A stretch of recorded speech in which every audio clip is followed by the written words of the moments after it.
Nos acompaña Daniel Encinas, politólogo, estudiante del programa de doctorado de Ciencia Política de la Northwestern University de Chicago, en Estados Unidos, y por supuesto le damos la bienvenida. ¿Qué tal, Daniel? Muy bien, muchas gracias por la invitación. A ti, muchísimas gracias por acompañarnos. ¿Cómo no hablar de nuestra democracia, siendo el principal objetivo del Jurado Nacional de Elecciones el fortalecimiento de la misma, ¿no es cierto?, y el trabajo por la gobernabilidad? En principio, antes de hablar de la democracia en la región, en América Latina, ¿cuál es tu mirada sobre nuestra propia democracia y lo que ha pasado en este 2018? Sí, año complicado, ¿verdad?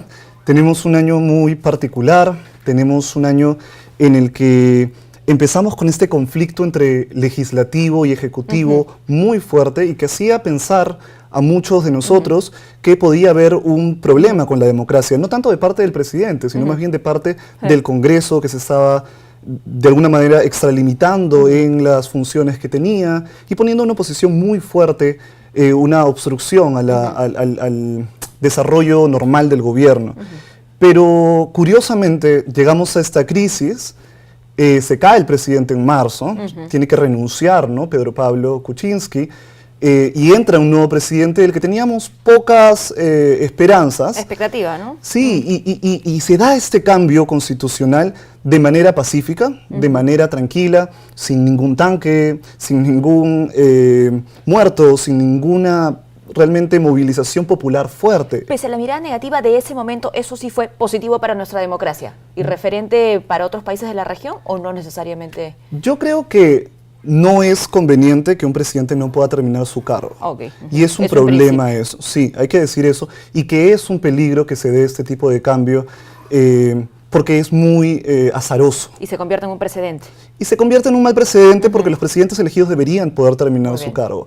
Pero, digamos, esto es responsabilidad también del presidente, ¿no? Porque finalmente se descubre este problema de compra de votos, favorecimientos, y creo que la caída al final fue positiva, la salida del presidente fue positiva, sobre todo por el rol que ha asumido Vizcarra, el que teníamos pocas expectativas, poca información, a pesar de haber sido presidente regional, pero entre Lima y regiones no hay mucha conexión, y él entra y empieza, digamos, no muy bien, ¿no?, con una baja popularidad, con una caída como cualquier presidente del Perú que ingresa y baja la popularidad, y lo que sucede en los últimos meses es que el presidente toma la lucha contra la corrupción como bandera y logra involucrar nuevamente a la población en la democracia.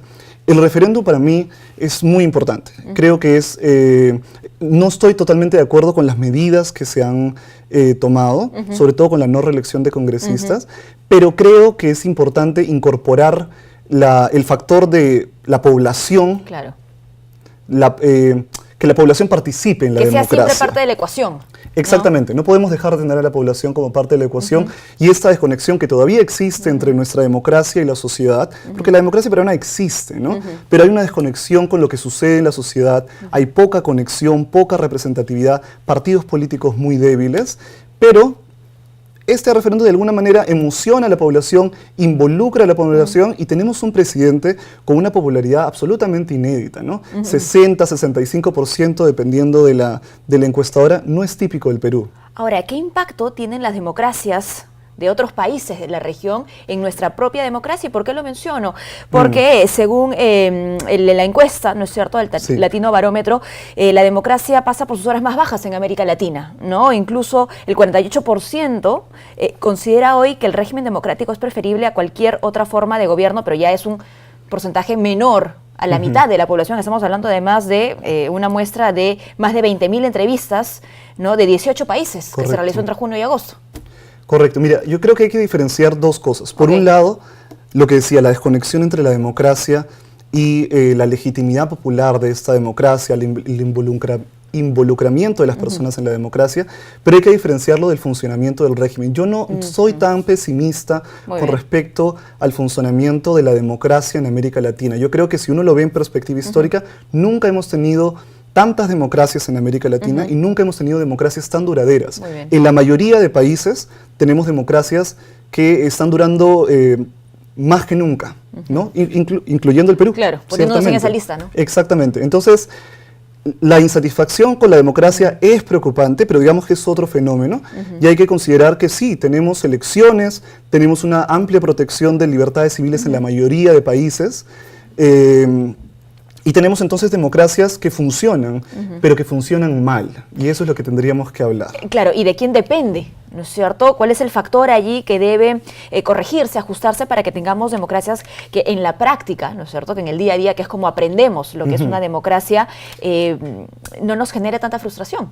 Sí, lo que creo que hay mucha variación dependiendo de cada país. En el caso peruano, creo que lo de Vizcarra, inesperadamente, nuevamente menciono, inesperadamente no sabíamos que iba a darse así, pero creo que hay una lección en el sentido de que con partidos tan débiles como los peruanos, mucho tendemos a caer en personalismos, ¿no? Y Vizcarra termina siendo una sorpresa porque combina de una manera positiva e inesperada personalismo e institucionalización de una forma que no habíamos visto antes y que no esperábamos. Muy bien, ahora yendo nuevamente a otros países, ¿no es cierto? Correcto. ¿Qué pasa con Bolivia, con Ecuador, con Brasil, que llamó tanto la atención? Sí. Bueno, hay que, entre comillas, llamó la atención, ¿no? Porque las encuestas ya revelaban quién iba a ser presidente de ese país. Sí, bueno. Pero sí ir de un extremo al otro, ¿no? Sí, tú mencionas casos problemáticos, ¿no? Empecemos, por ejemplo, diciendo de algunos de los casos que tú has mencionado. Bolivia, sí. ¿no? Bolivia es un caso problemático porque el presidente había logrado hacer una incorporación de sectores marginalizados, sectores indígenas, pobres, incorporarlos a la arena política, pero esta tendencia se ha dado, este cambio se ha dado a través de un gobierno que no respeta las instituciones, no respeta totalmente las instituciones de control horizontal y que además termina ahora, recientemente, haciendo un cambio a través de la Alta Corte de Bolivia, que permite que el presidente se reelija contra de un referéndum que le decía al presidente no reelegirse, ¿no? Él pierde el referéndum, Evo Morales pierde el referéndum y termina igual actuando de esa manera. Pero hay casos más problemáticos, ¿no? Y esto pasa en las democracias, ¿no? Que muchas veces los líderes, ¿no?, democráticos, entre comillas, cambian su discurso con el paso de los años. Correcto. Y además estamos en una tendencia, Evo Morales ejemplifica lo que sucede en otros países, que son...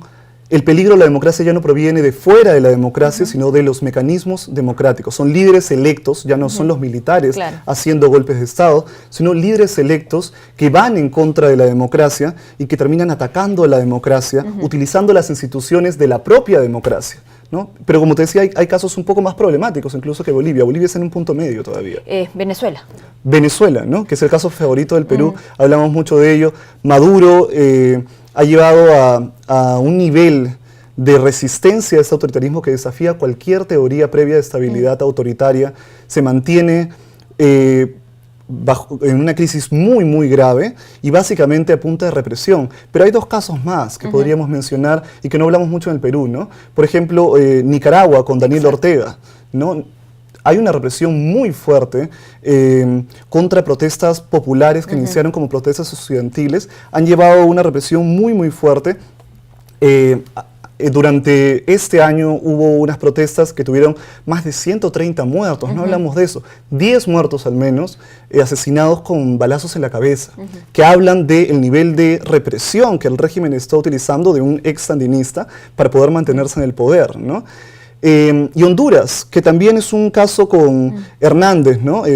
Juan Orlando Hernández es un caso también muy problemático porque logra también reelegirse en una situación muy complicada, y ahí el rol de los organismos electorales, ¿no? Se decía que el candidato opositor, no recuerdo el nombre en este momento, pero el candidato opositor iba a mantenerse, iba a ser el ganador, pero termina habiendo 24 horas de silencio por parte del organismo electoral y finalmente se da al presidente como ganador. Y eso genera mucha desconfianza, se generan protestas y terminan habiendo también muchos asesinatos. Bueno, allí la importancia también del rol que desempeñan los organismos electorales, correcto, ¿no? Que no van a trabajar bien, obviamente, si no hay también instituciones fortalecidas. Correcto. ¿No? Y organizaciones políticas independientes. Muchísimas gracias por habernos acompañado, Daniel. A ti, muchas gracias. Daniel Encinas, politólogo, estuvo con nosotros aquí en JN Noticias. Aquí.